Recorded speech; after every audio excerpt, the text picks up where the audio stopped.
Julian Blackwood loved two things: the sound of his own voice and the balance in his bank account.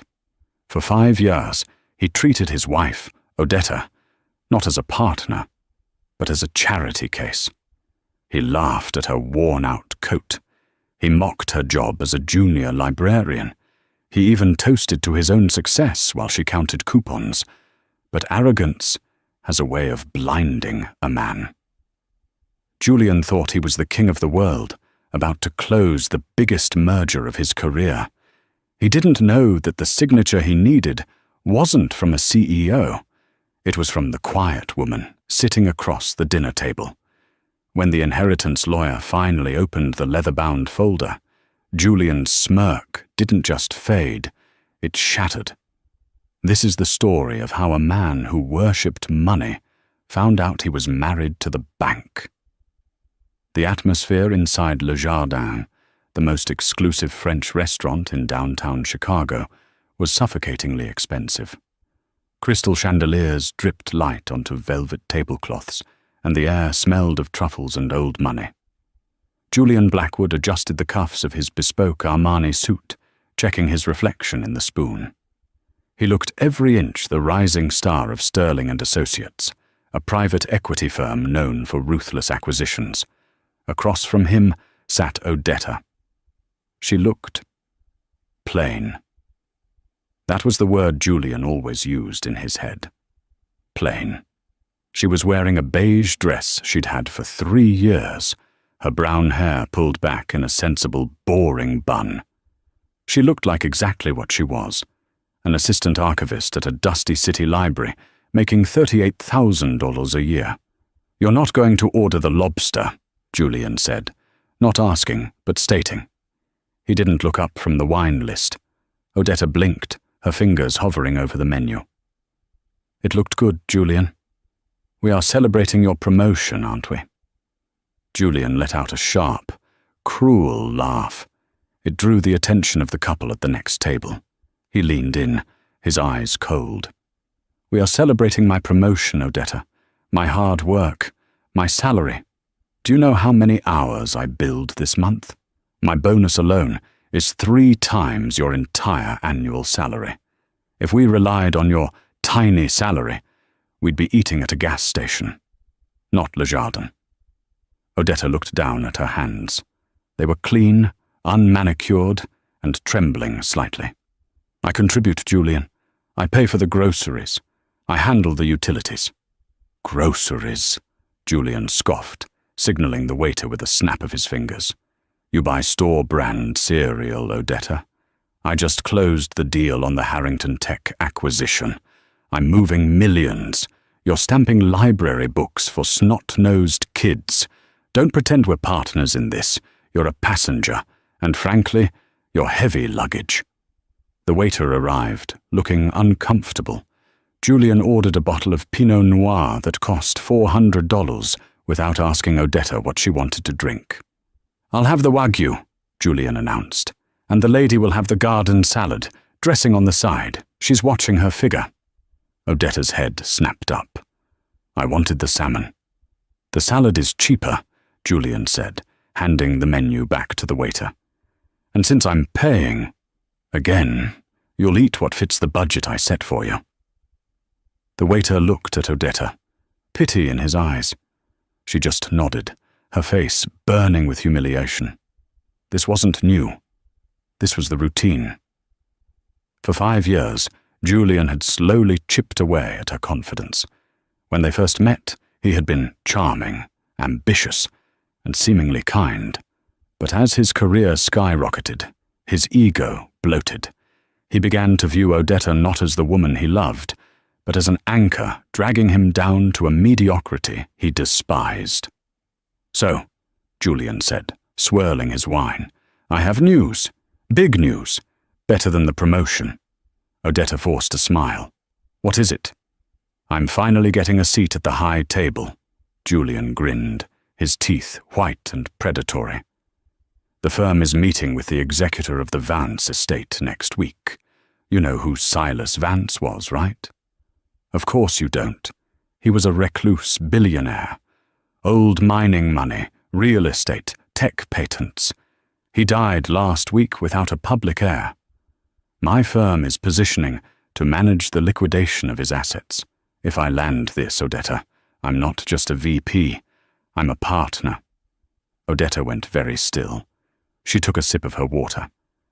"Silas Vance," she repeated softly. "I heard he was a difficult man." "He was a genius," Julian corrected. "And now he's a dead genius with a mesmerizing portfolio. I've been working on the presentation for months. I'm going to walk into that boardroom, charm the executor, and take control of the empire." He looked at her with disdain. "That's what ambition looks like, Odetta. You should try it sometime. Maybe ask for a raise. Get yourself up to, what? $40,000? He chuckled at his own joke. Odetta didn't laugh. She stared at him, a strange, unreadable expression in her hazel eyes. It wasn't sadness anymore. It was something harder, like steel cooling. "You really think you're the only one who matters, don't you, Julian? In this marriage?" Julian gestured around the table. "Money talks, honey, and yours is whispering. Mine is singing opera." He didn't notice that she didn't touch her salad. He didn't notice that she didn't drink the wine he eventually poured her. He was too busy texting someone named Serena under the table, smiling at his screen while his wife watched him with the eyes of a judge passing a sentence. 3 days later, the penthouse apartment was silent, save for the hum of the Sub-Zero refrigerator. It was a cold space, chrome, glass, and black leather. Julian chose the decor. Odetta wasn't allowed to put up photos because they cluttered the aesthetic. Odetta was in the kitchen, brewing a pot of cheap coffee. It was 6 a.m. She liked the quiet before Julian woke up, but today he was already up. He walked into the kitchen, fully dressed in his power suit, a charcoal grey three-piece that cost more than Odetta's car. He didn't say good morning. He tossed a thick manila envelope onto the marble island. It slid across the surface and stopped right next to her coffee mug. "What is this?" Odetta asked, though her gut told her she already knew. "Read it," Julian said, adjusting his tie in the reflection of the oven door. "It's a dissolution of marriage agreement." Odetta didn't reach for it. She just gripped her mug tighter. "Divorce papers." "Technically, it's a settlement offer," Julian said, turning to face her. He looked bored. "Look, Odetta, let's not make this dramatic. We've outgrown each other. I'm about to become a partner at Sterling and Associates. I need a wife who fits that life. Someone who can host galas. Someone who understands the market. Someone who doesn't shop at thrift stores. Someone like Serena?" Odetta asked quietly. Julian paused. A flicker of surprise crossed his face, but he quickly masked it with a smirk. "You've been checking my phone? Pathetic." "But yes, Serena is an associate at the firm. She's sharp, she's beautiful, and she makes 6 figures. We're a power couple. You and I? We're a charity case." He tapped the envelope. "I'm being generous. You get the car, the 2018 Honda, not the Mercedes, obviously, and $20,000 cash. You sign this today, move out by the weekend, and we file uncontested. If you fight me, I'll bury you in legal fees until you're homeless." Odetta looked at the envelope, then up at him. "You're kicking me out? After I supported you through law school? I paid the rent for 3 years while you studied, Julian." "That was an investment," he shrugged, "and I've paid you back by letting you live in a penthouse for the last 2 years. We're even." "We're even," she repeated. "Sign it." Julian checked his Rolex. "I have the Vance estate meeting at 10:00 a.m. This is the biggest day of my life, Odetta. Don't ruin it with your weeping." Odetta picked up the envelope. She didn't open it. She just held it, feeling the weight of his betrayal. Then, she did something Julian didn't expect. She smiled. It wasn't a happy smile. It was the smile of a chess player who sees checkmate 5 moves ahead. "I won't sign this, Julian," she said calmly. "Excuse me?" His face reddened. "Did you hear me? I said I will bury you." "I won't sign it," she continued, her voice steady, "because you're going to need me today." "Need you?" Julian laughed, a harsh, barking sound. "For what? To dust my bookshelves? To make me a sandwich?" "For the meeting," Odetta said. "The Vance estate." Julian stared at her, genuinely confused. "What are you talking about? That meeting is top secret. It's strictly for the firm partners and the executor." "I know," Odetta said. She walked over to the counter where her purse sat, a worn leather bag she'd had for years. She pulled out a sleek, black envelope with a silver wax seal. It was far higher quality than the manila folder Julian had thrown at her. She slid it across the counter toward him. "This came for me yesterday," she said. Julian frowned. He picked it up. The paper felt heavy, like fabric. He turned it over. The return address was embossed in silver leaf. Sterling and Associates, Legal Division, Confidential. "Why is my firm writing to you?" Julian's voice wavered slightly. "Read it," Odetta mimicked his earlier tone. Julian tore open the seal. He pulled out a single sheet of stiff ivory paper. His eyes scanned the text, and his brow furrowed. "Dear Mrs. Odetta Blackwood, née Vance, per the instructions of the late Silas Vance, your presence is mandatorily requested at the reading of the last will and testament and the asset liquidation strategy meeting. Date December 6th. Time 10 a.m. Location Sterling and Associates. Boardroom." Julian froze. He read the name again. Odetta Blackwood, née Vance. He looked up, his face pale. "Vance? Your maiden name is Vance?" "It's a common name," Odetta said, taking a sip of her coffee. "Or so you always told me when I tried to talk about my family." You're related to Silas Vance?" Julian whispered. The arrogance was leaking out of him, replaced by a dawning horror. "He was my grandfather," Odetta said simply. "We were estranged. He didn't approve of my father marrying a commoner, but we spoke occasionally. He knew about you, Julian. He knew everything about you." Julian dropped the letter.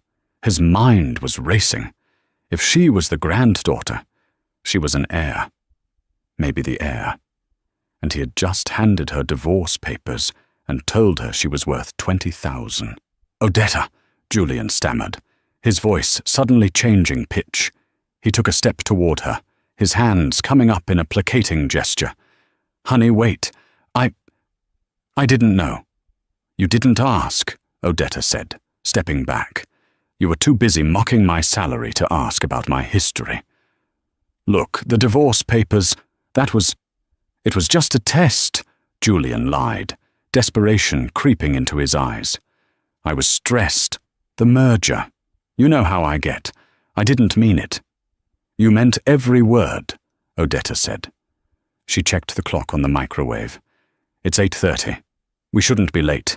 It would look bad for the senior associate to be late to the meeting with the primary beneficiary." "Primary beneficiary?" Julian choked. "I don't know the details," Odetta lied smoothly. "But Grandfather Silas was very particular about loyalty. Go get the car, Julian, the Mercedes. I think I'll take the Mercedes today." Julian stood paralyzed. His entire world, his promotion, his affair with Serena, his financial dominance, was suddenly spinning on a razor's edge. He looked at his wife, really looked at her. For the first time in years, the plain librarian was gone. Standing there was a Vance. I need to call the office," Julian mumbled. "No time," Odetta said, walking past him toward the bedroom to change. "And Julian?" He turned, sweating. "If you mention the divorce papers to anyone at the firm before the meeting is over," she said, her voice dropping to a whisper. "I will make sure you are fired before lunch." She closed the bedroom door. Julian was left alone in the expensive kitchen, staring at the divorce papers he had arrogantly thrown on the table. He snatched them up and shoved them into his briefcase, his hands shaking. He had to fix this. He had to charm her. He had to make her forget the last 5 years in the next 20 minutes. He didn't know it yet, but it was already too late. The trap had been set years ago, and he had just walked right into it. The elevator ride to the 40th floor of the Sterling & Associates building was usually the highlight of Julian's day. It was a glass capsule that shot up the side of the skyscraper, offering a view of Chicago that made him feel like a god looking down on ants. Today, however, the glass walls felt like a prison cell. Julian stood in the corner, clutching his leather briefcase with white-knuckled intensity. Inside that case sat the divorce papers he had arrogantly thrown at his wife less than 2 hours ago. Now, he would have paid $1 million to incinerate them. Odetta stood in the center of the elevator. She had changed into a navy blue pencil skirt and a cream silk blouse. It was an outfit she had bought for a job interview years ago, one Julian had told her made her look like a secretary. Today she wore it like armor. She stared straight ahead, her posture perfect, ignoring Julian completely. "Odetta," Julian whispered, glancing at the floor indicator numbers climbing higher. "About Serena. She works here. We might run into her. I need you to understand that she's just a colleague. A rival, really. She's been trying to sabotage me by spreading rumors." Odetta slowly turned her head. Her expression was mild, almost bored. "Rumors? You mean rumors about you sleeping with her?" "Lies," Julian hissed, sweating. "Office politics. Just, if she says anything, don't listen. She's unstable." The elevator dinged at the 40th floor. The doors slid open to reveal the pristine, polished lobby of Sterling & Associates. The receptionist, a young woman named Chloe, who usually flirted with Julian, looked up. Her eyes widened when she saw Odetta. "Mr. Blackwood," Chloe said, standing up a little too quickly. "Mr. Sterling is waiting for you in boardroom A. And is this the guest?" "This is Mrs. Blackwood," Julian said loudly, puffing out his chest, trying to reclaim some authority. "My wife." Before they could take 2 steps, the click-clack of aggressive stilettos echoed against the marble floor. Julian flinched. Serena marched around the corner. She was stunning in a crimson power suit, her blonde hair perfectly blown out. She held a tablet like a weapon. She didn't see Odetta at first. Her eyes were locked on Julian. "Julian!" she barked, her voice echoing in the quiet lobby. "Where have you been? The Vance executor is already here. Sterling is pacing. And why aren't you answering my texts? We were supposed to go over the strategy for displacing the widow." She stopped dead. She had finally noticed Odetta standing next to him. Serena's eyes raked over Odetta's outfit with a sneer of recognition. She had seen photos of Odetta on Julian's phone, photos he had mocked. "Oh," Serena let out a short, incredulous laugh. "You brought her? Today? Julian, are you insane? This is a $1 billion meeting, not take your wife to work day." She stepped into Odetta's personal space, radiating expensive perfume and hostility. "Listen, honey," Serena said, dropping her voice to a patronizing coo. "I know Julian probably promised you lunch or a shopping trip, but the adults have business to do. The cafeteria is on the 4th floor. Go get a bagel and wait there." Julian felt his soul leave his body. "Serena, shut up," he strangled out. "Excuse me?" Serena whipped around to face him. "Don't take that tone with me. I'm trying to save your reputation. Sterling will have an aneurysm if he sees her in the boardroom. She looks like she bought that blouse at a garage sale." "That's enough," A deep, booming voice thundered from the corridor. The three of them froze. Marcus Sterling, the founding partner of the firm, stood at the entrance to the hallway. He was a lion of a man, 60 years old, with silver hair and eyes that could peel paint. He was the man Julian worshipped, the man whose approval meant everything. Sterling ignored Julian. He ignored Serena. He walked straight up to Odetta. To everyone's shock, the ruthless corporate shark bowed his head slightly. "Mrs. Blackwood," Sterling said, his voice dripping with respectful honey, "my deepest condolences on the passing of your grandfather. It is an honor to welcome you to the firm." Serena's jaw unhinged. She looked from Sterling to Odetta, then to Julian. "Grandfather?" she squeaked. "But Julian said she was a librarian." "I am a librarian," Odetta said, her voice clear and cool. She looked at Serena with a small, pitying smile. "And you must be the unstable colleague Julian told me about. The one spreading rumors?" Serena went pale. She looked at Julian, betrayed. "Unstable? We are wasting time," Odetta said, stepping around Serena as if she were a piece of furniture. "Mr. Sterling, please lead the way. I'm eager to see what my husband has been working on." "Of course, right this way." Sterling ushered her forward. As they walked away, Sterling glanced back at Serena. "Clear your desk, Serena. You're off the Vance account. Go to archives." Julian scrambled to follow Odetta and Sterling, his heart hammering against his ribs like a trapped bird. He glanced back at Serena, who stood frozen in the lobby, her career effectively incinerated in 30 seconds. He felt a pang of guilt, but it was quickly swallowed by terror. He was walking into the lion's den, and the lion tamer was the woman he had called heavy luggage over dinner last night. Boardroom A was a cavern of mahogany and glass. At the head of the table sat a man who looked like he had been carved out of granite. He wore a suit that was out of fashion by 30 years, but looked more expensive than the building itself. This was Arthur Penhaligon, Silas Vance's personal attorney for 4 decades. Odetta took the seat at the head of the table, opposite Penhaligon. Mr. Sterling, usually the alpha in any room, sat to her right, looking nervous. Julian, unsure of where to go, hovered until Odetta gestured vaguely to the seat on her left, the lowest seat at the table. "Sit, Julian," she said. He sat. Penhaligon adjusted his spectacles. He didn't look at Sterling or Julian. He looked only at Odetta. "Odetta," the old lawyer said softly, "you look like your grandmother." "Thank you, Arthur," Odetta replied warmly. "It's been a long time." "It has," Penhaligon agreed. Silas regretted the distance, but, as you know, he kept a close watch. A very close watch. The lawyer opened a thick leather portfolio. The sound of the heavy paper turning was the only noise in the room. "We are here to execute the last will and testament of Silas Archibald Vance," Penhaligon announced.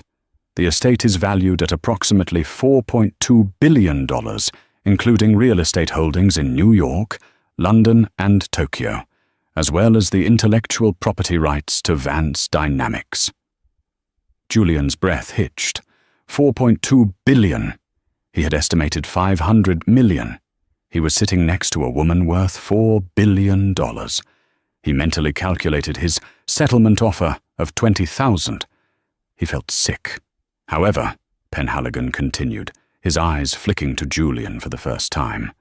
They were cold, hard eyes. "Silas was a man who believed that character is the only true currency. He did not believe in giving wealth to those who would squander it, nor to those who judge others by the size of their wallet." Julian shifted in his seat. The air conditioning was on, but he was sweating profusely. "I will skip the minor bequests to charities and staff," Penhaligon said, "and move to the primary estate." He cleared his throat and began to read. "To my granddaughter, Odetta Vance Blackwood, I leave the entirety of my liquid assets, my properties, and my personal effects. She has lived a life of humility and grace, working a noble job for the betterment of her community, never asking for a handout, despite knowing the wealth that could be hers. Sterling nodded approvingly. A fine woman. However, Penhaligon raised a finger.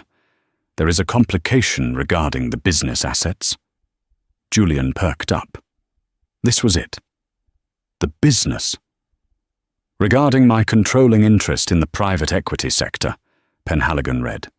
Specifically, my ownership of the shadow holding company, Vantage Capital. Sterling gasped. Vantage Capital? Silas Vance was the owner of Vantage? Indeed, Penhaligon said. And as you know, Mr. Sterling, Vantage Capital is the majority shareholder of several firms, including this one. The room went dead silent. Julian looked at Sterling. Sterling looked like he had seen a ghost. Vantage Capital owned 51% of Sterling and Associates. They had bought the stake 3 years ago through intermediaries. You mean, Julian stammered. I mean, Penhaligon said, a cruel smile playing on his lips, that Silas Vance owned this law firm, and now Odetta Blackwood owns this law firm. Julian turned to look at his wife. She wasn't looking at him. She was looking at the view of the city. She was his boss's boss. She was the owner of the building. She was the owner of the chair he was sitting in. But there is a specific clause regarding Mr. Julian Blackwood, Penhaligon said. Julian froze. Me? Yes, Penhaligon said. Silas was very interested in your career, Julian. He found it amusing. The lawyer pulled out a separate, smaller envelope. My granddaughter's husband acts as a man of great importance, Penhaligon read aloud, Silas's words cutting through the air like a knife. He mocks the working man, yet he feeds off the labor of others. He mocks his wife's tiny salary, yet he does not know that without her, he would have no platform to stand on. Julian's face burned a deep crimson. Penhaligon continued. Therefore, I have inserted the character clause into the transfer of the company ownership. Odetta Vance Blackwood shall inherit the 51% stake in Sterling and Associates immediately. However, she is forbidden from firing Julian Blackwood for a period of exactly 1 year. Julian exhaled, a massive wave of relief crashing over him. He wasn't getting fired. He could fix this. A year was a long time. He could charm her back. He could prove his worth. Wait, Odetta said. She frowned. I can't fire him? No, Penhaligon said. Silas was very specific. You cannot fire him. Julian smiled weakly at Odetta. Honey, see? He wanted us to work together, to reconcile. Let me finish, Penhaligon snapped. She cannot fire him, the lawyer read. Instead, for Julian Blackwood to retain his position and his salary, he must agree to a change in job title. He will no longer be a senior associate. If he wishes to remain at the firm, he must assume the role equivalent to his wife's previous financial standing. What does that mean? Julian asked, the smile vanishing. Penhaligon turned the page. It means, Mr. Blackwood, that your salary is hereby capped at $38,000 a year, the exact amount you mocked your wife for earning. Furthermore, you will be stripped of your office. You will be reassigned to the department that Silas felt you needed to learn the most from. Which department? Julian whispered. Penhaligon looked at the paper, then at Julian. Janitorial services and maintenance, Penhaligon said. Specifically, you are to be the night shift custodian for the 40th floor. Silence. Absolute silence. You can't be serious. Julian stood up. I'm a lawyer. I brought in the Harrington deal. You can't make me a janitor. We can, Sterling interrupted, his voice trembling as he looked at Odetta. If Mrs. Blackwood agrees to the terms. If she doesn't, the firm is liquidated. We all lose our jobs. The firm dissolves." Sterling turned to Odetta, desperation in his eyes. "Mrs. Blackwood, surely you wouldn't. I mean, Julian is a valuable asset." Odetta looked at Julian. She looked at his expensive suit, his Rolex, the arrogance that was currently cracking under the weight of reality. She thought about the coupons she cut. She thought about the tiny salary comments. She thought about the divorce papers in his briefcase. She picked up the silver pen from the table. "I accept the inheritance," Odetta said calmly. "And I accept the conditions regarding my husband." She signed the paper with a flourish. "Odetta!" Julian shouted. "You can't do this. I'm your husband." "Technically," Odetta said, capping the pen and looking him dead in the eye. "According to the papers in your briefcase, we are dissolving our partnership. But since you haven't filed them yet, you're still my husband, which means you can afford to live on $38,000 a year, right? After all, you told me it was easy to budget if you weren't lazy." She stood up. "Mr. Sterling, show him to the supply closet. He has a lot of toilets to scrub if he wants to keep his health insurance." "And Julian?" she added, as he stood there, mouth agape, his life crumbling into dust. "Don't worry about the groceries. I'll start buying the name-brand cereal. I can afford it now." The transition from Mr. Blackwood, senior associate, to Blackwood, night custodian, happened with brutal efficiency.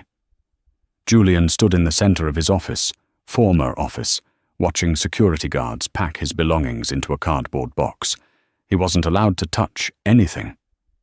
Company policy for terminated roles, the head of security, a man named Frank, whom Julian had never bothered to learn the name of, said without making eye contact. "I'm not terminated," Julian argued, though his voice lacked its usual boom. "I'm reassigned." "Right, reassigned," Frank grunted, dropping a heavy glass award for Top Biller 2023 into the box with a careless clatter. "Hand over your keycard. You get a new one. Blue level access only. Basement and service elevators." Julian handed over the sleek, black keycard that had given him access to the executive lounge.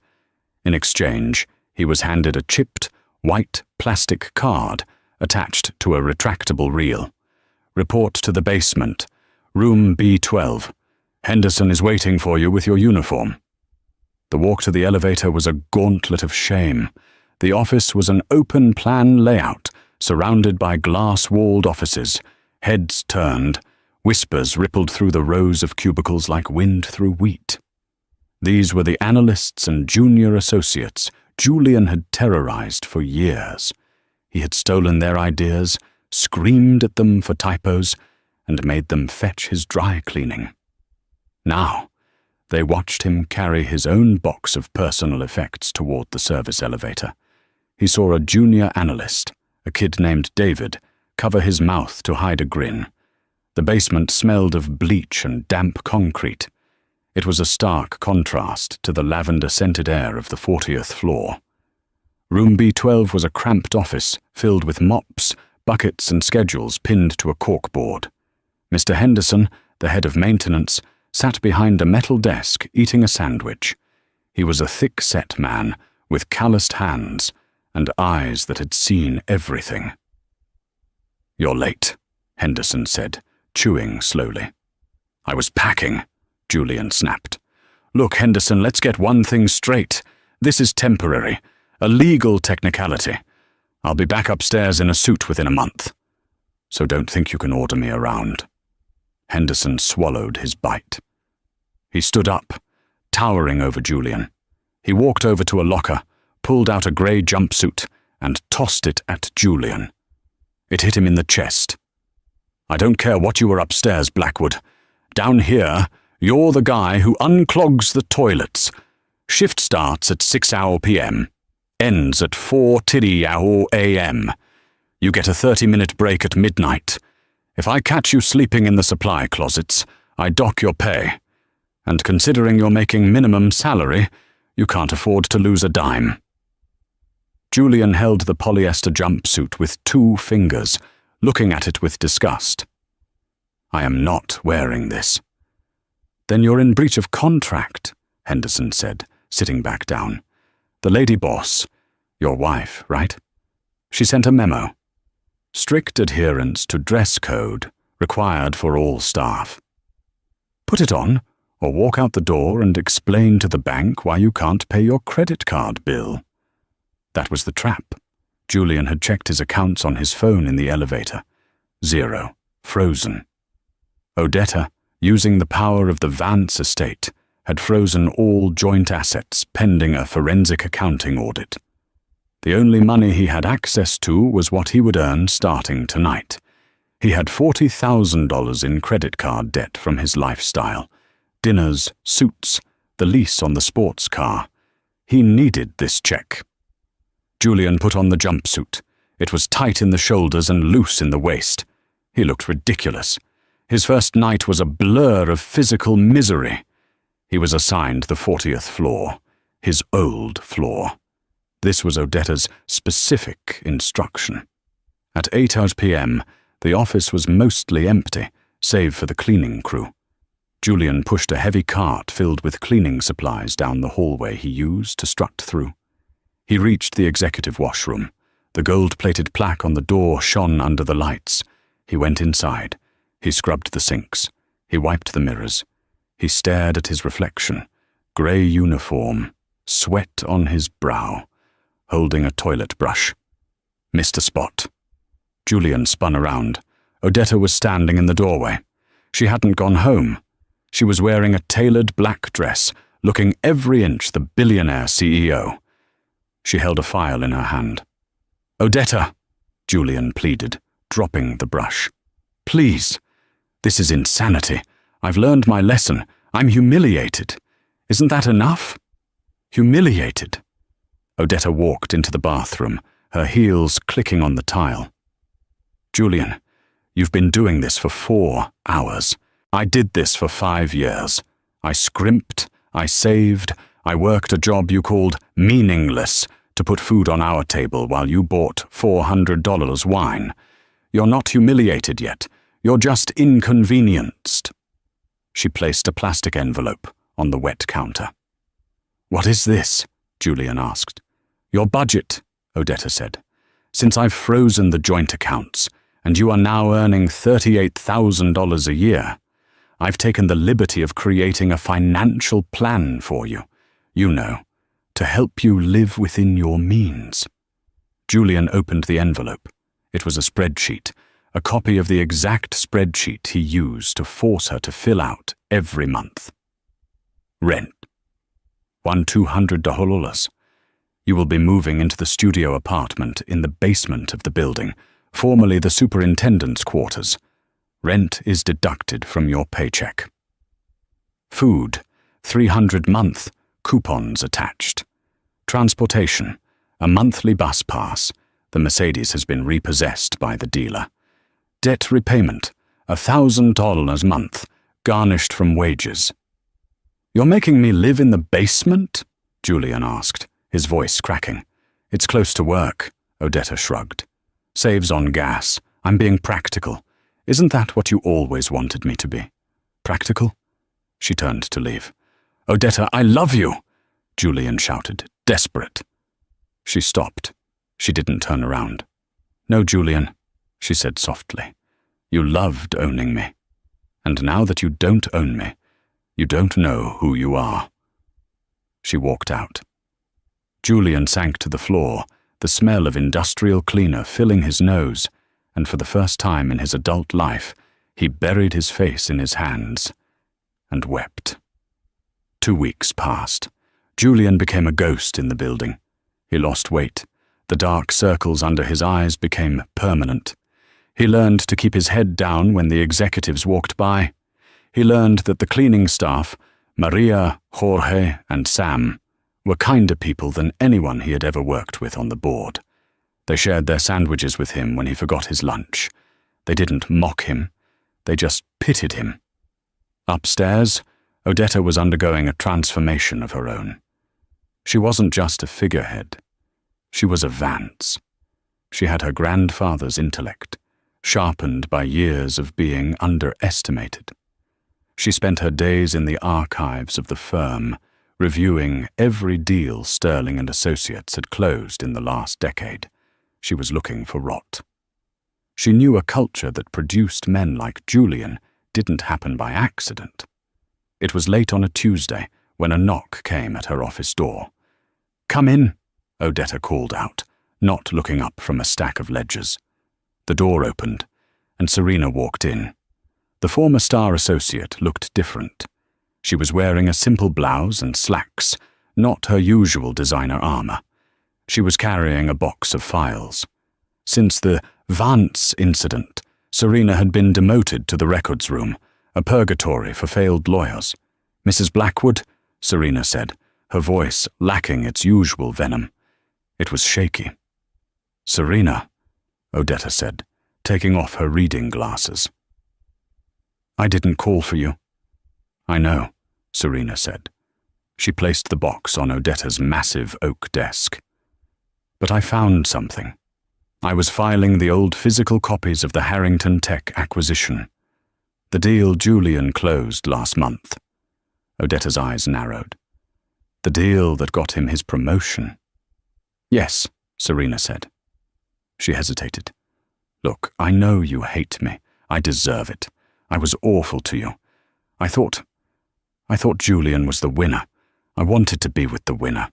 I was shallow." "You were," Odetta agreed. "Why are you here now?" "Because I'm a lawyer," Serena said, straightening up. "And whatever else I am, I don't break the law.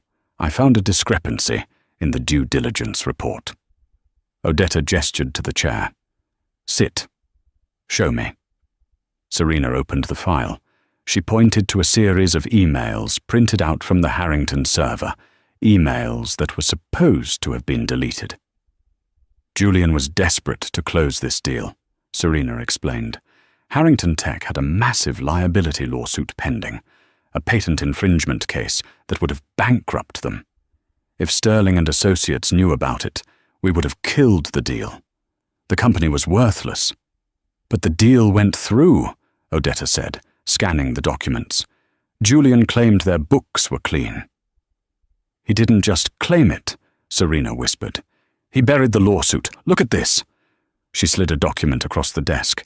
It was a wire transfer confirmation. $50,000 sent to Apex Legal Consulting.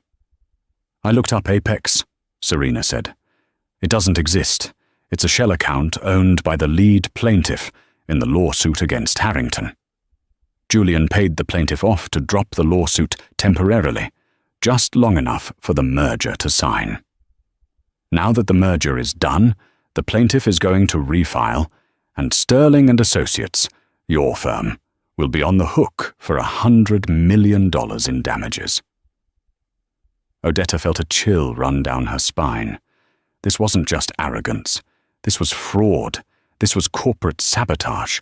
Julian had risked the entire firm, hundreds of jobs and millions of dollars just to get a promotion and a bonus he could brag about at dinner.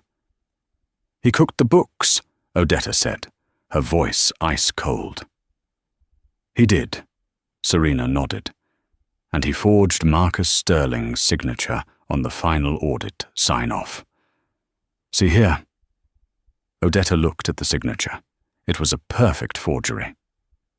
"Why are you bringing this to me?" Odetta asked Serena. "You could have blackmailed him. You could have buried it." Serena looked down. "He mocked me too, you know. In the lobby when you arrived, he called me unstable.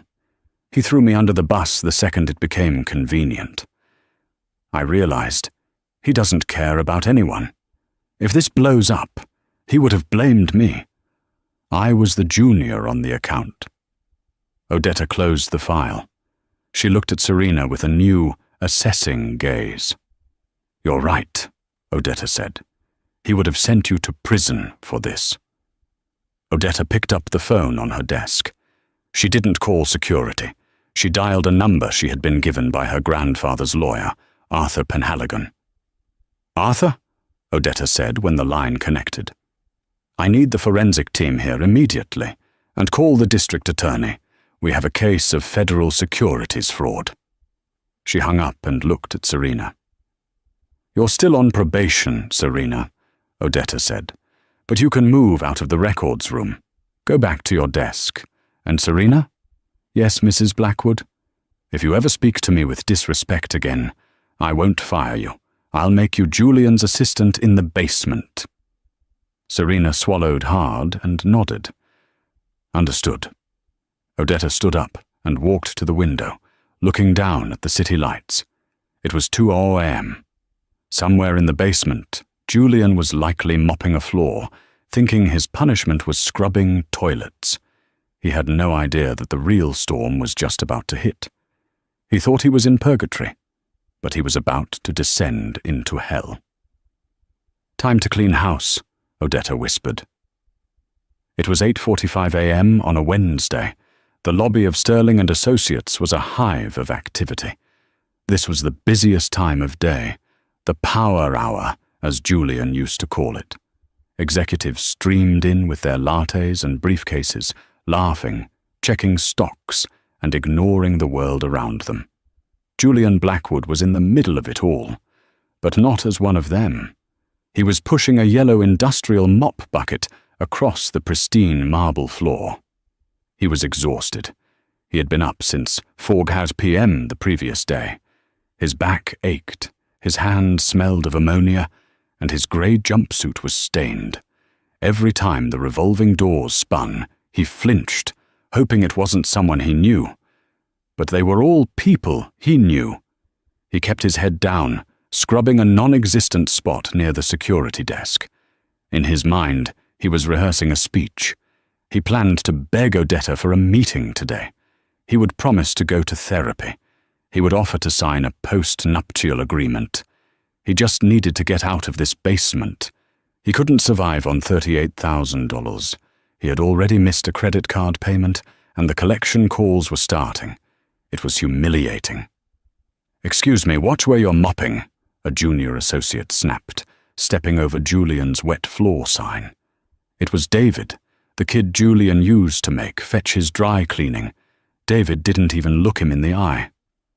Julian gripped the mop handle, his knuckles white. "Just wait," he thought. "I'll be back on top soon." Suddenly, the hum of the lobby died down. It didn't taper off. It was silenced instantly, like someone had cut a power cord. Julian looked up. The revolving doors had stopped spinning. Standing at the entrance were 4 men in navy blue windbreakers with yellow lettering on the back, FBI. Flanking them were 2 uniformed Chicago police officers. At the front of the group walked a woman who commanded the room without saying a word. Odetta. She was flanked by Arthur Penhaligon and Marcus Sterling.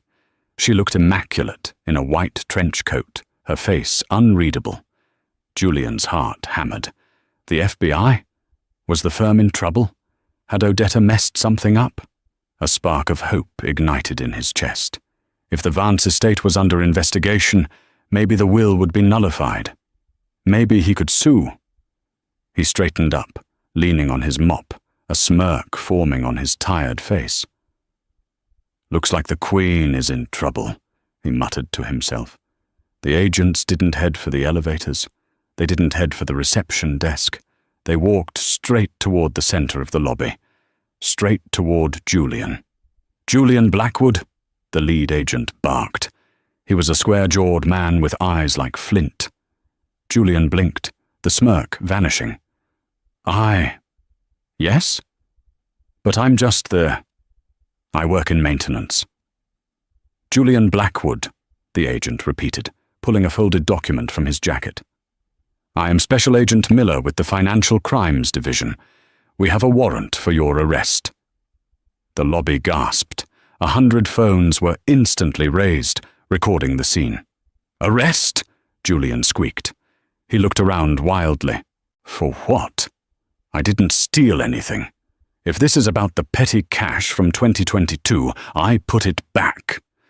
"This isn't about petty cash, Mr. Blackwood," Agent Miller said, his voice carrying to the back of the room. "You are being indicted on 3 counts of federal securities fraud, 2 counts of corporate espionage, and 1 count of aggravated forgery regarding the Harrington Tech merger." Julian felt the blood drain from his face. The world started to spin. "Harrington? But that's a done deal. It's closed." "It was a fraudulent deal." Odetta's voice cut through the air.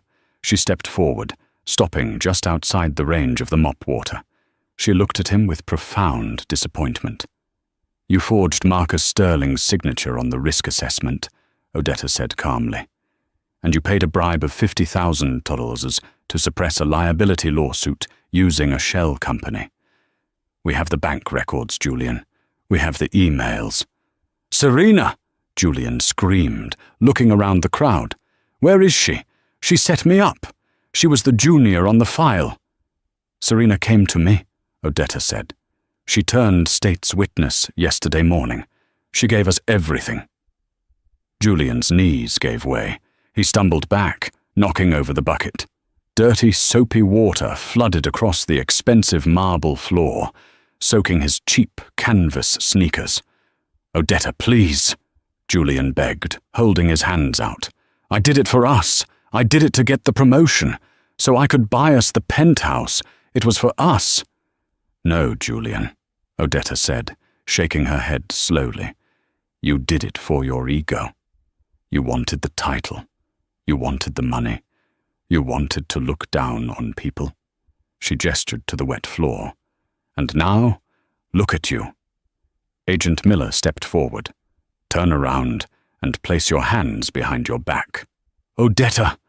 Julian sobbed as the cold steel cuffs clicked around his wrists.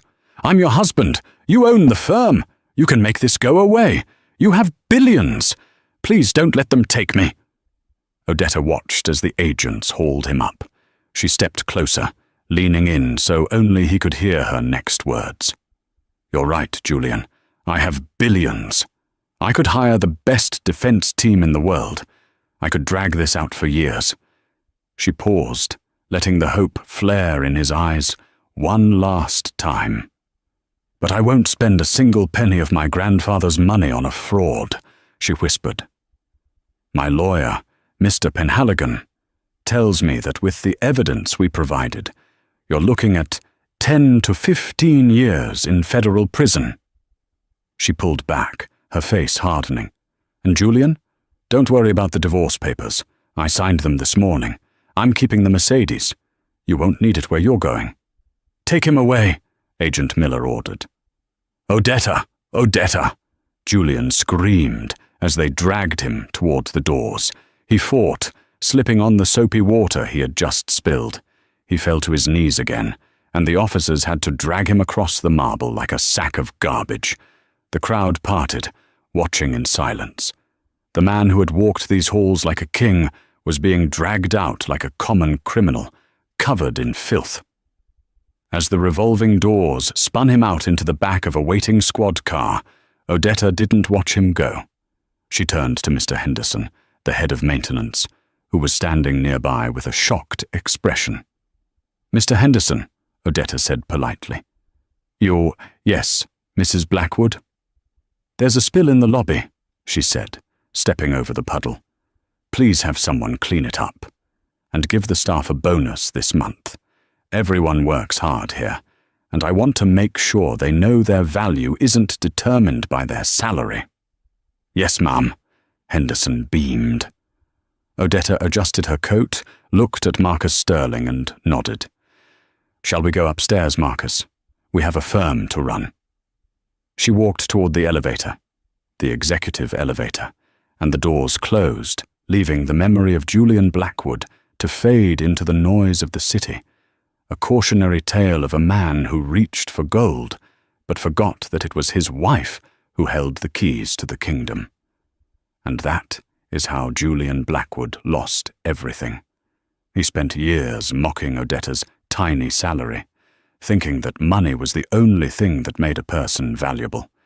He didn't realize that while he was chasing commas in a bank account, Odetta was displaying the kind of loyalty, patience, and integrity that money simply cannot buy. In the end, Julian got exactly what he deserved. He wanted a life of high stakes and big risks, and he lost the biggest gamble of all. He underestimated the quiet woman across the dinner table. He thought she was weak because she was kind. He forgot that even the calmest ocean can drown you if you disrespect it. Justice was served, not with a scream, but with a signature. If you were Odetta, would you have given Julian a second chance after the reading of the will? Or did he deserve to be arrested for what he did? Let me know in the comments below. I read every single one. If you enjoyed this story of instant karma and justice, please hit that like button. It really helps the channel grow. And don't forget to subscribe and ring the bell so you never miss a story. We have a new drama coming out next week about a landlord who evicted a single mother, only to realize she was his boss. You won't want to miss it. Thanks for watching, and remember, be careful who you look down on. You never know who is standing on higher ground.